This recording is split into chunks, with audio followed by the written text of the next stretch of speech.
The American people are fed up, where Democrats can do whatever they want, the media buries it, and they get special treatment. And this works because the media never digs into these stories. Primetime's going to dig deep on every story that we suspect liberal privilege is at play. Brian Claypool is a DUI and civil rights attorney. He joins me now. All right, Brian, what strikes you as bizarre about this story? Yeah, hey, Jesse, great to be with you. What really gets me is it started out with they took Pelosi in, they booked him. He paid $5,000 on bail to get out, right? And then when you and Fox went and tried to get dash cam video footage and the mugshot, then the DA is saying, well, wait a minute, we're not sure we're going to charge him with anything. Well, how in the heck did you then take him to get booked? You have to have evidence before you take somebody to arrest them to get booked. The evidence, for example, is what you're talking about. Did he do a breathalyzer test? If he did, what was the result? Was it above 0.08? I bet it was, or they wouldn't have taken him in to get booked. Or if he refused that, did he do a blood test? If he refused that, did he do a sobriety test? What was the result of the sobriety test? So this tells me that after he was booked and he bailed out, that the whole platform changed here, and they stopped you from getting information that you're entitled to. There's a law in California, AB 754, 2019 law. You're entitled to that dash cam footage unless that DA can show clear and convincing evidence that it hampers the investigation. You can ask me about that too. What investigation would you need? The best eyewitness was there. The dash cam footage, it's there. You don't need any other investigation. Yeah, and she legally has to say this is the clear and convincing evidence for why this footage would jeopardize the integrity of the investigation. Instead, she just says, no, you can't have it. Does it seem like they're kind of working in cahoots, Mr. Pelosi and this DA? Like he's going to have this court appearance when, in August?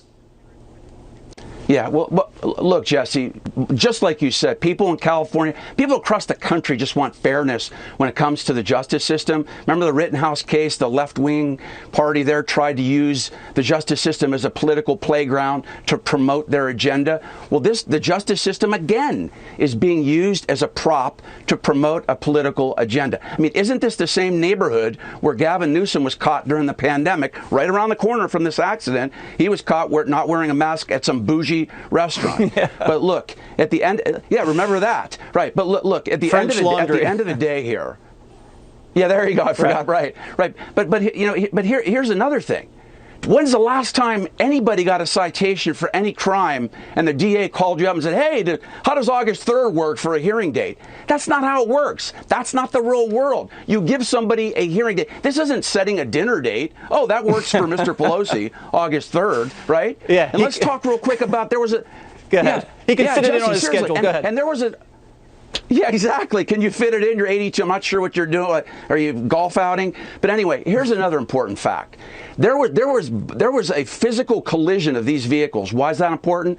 Because that can escalate the sanction in California. It might not rise to a felony because there's no bodily injury, but we don't know if there's any bodily injury because we don't have a police report. Or was there a police report? Do you know? Do we know if there was a police report? Because there was damage to the vehicles. And how about this, Jesse? When they put out a note on this case, they said the driver of the other vehicle hit Pelosi's vehicle. That was pretty convenient too, right? Do we really know that? So maybe you should send in another FOIA request and ask for that police report. I'd like to know what happened. Yeah, it's not your traditional police report. It was more of like a statement that was released by the California Highway Patrol. It was very odd, and we still don't understand exactly what the damage to the vehicle was. We've requested that. They're not turning that over to us. So it just leads us to conclude that there's a cover-up involved, and it goes all the way to the top, and we're going to keep pursuing it. And we really appreciate you coming on the show and enlightening us about how these things usually shake down, because this is not your typical DUI case. Am I wrong? Dude, if that was you or me that got pulled over, that dash cam video would have been released in 5 seconds, plain and simple. Right, and I will be using a designated driver for the rest of my career after I've covered this story so aggressively. That makes 2 of us. There you go. All right, thank you very much, Brian. We appreciate it. You bet. Thanks for having me, Jesse.